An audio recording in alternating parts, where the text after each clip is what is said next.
ایک بدو آیا، کہنے لگا اے محمد، آپ نے کہا لبیک۔ اب بدتمیزی کا جواب ہمیشہ محبت سے دیتے تھے، آپ نے کہا لبیک۔ کہنے لگا 3 باتیں سمجھ میں نہیں آتی تمہاری۔ آپ نے کہا کیا؟ کہ تم کہتے ہو ہم باپ دادے کا دین چھوڑ کر تیرے دین پر آئیں گے، ہم کیوں چھوڑیں گے؟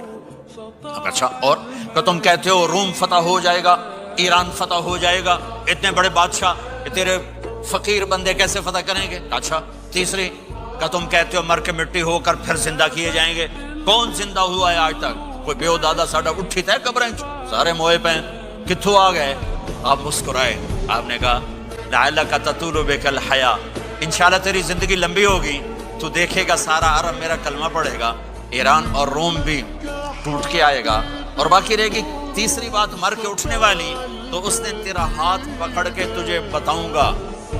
تیسری گل پوری ہوئی کہ نہیں ہوئی؟ وہ کہنے لگا میں نہ مانوں، بڑا کوئی تکڑا ہے، واپس ہی ٹر گیا۔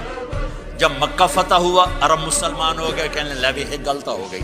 حضرت عمر کے زمانے میں ایران بھی فتح ہو گیا اور روم بھی فتح ہو گیا، کہنے لگے دوئی بھی ہوگی کہ دیں تری ہو ہی نہ جاوے، بھلیا کلمہ پڑھ لے۔ تو اس نے کلمہ پڑھا اور ہجرت کر کے مدینے آ گیا اور زندگی مدینے گزاری۔ حضرت عمر جب وہ آتا ان کی مجلس میں، حضرت عمر اس کو فل پروٹوکول دیتے، تو صحابہ حیران ہوتے، ایک بدو کے لیے عمر جیسا بندہ پروٹوکول کیوں دیتا ہے؟ تو ایک دن انہوں نے فرمایا میں تمہیں بتاؤں میں سے کیوں پروٹوکول دیتا ہوں؟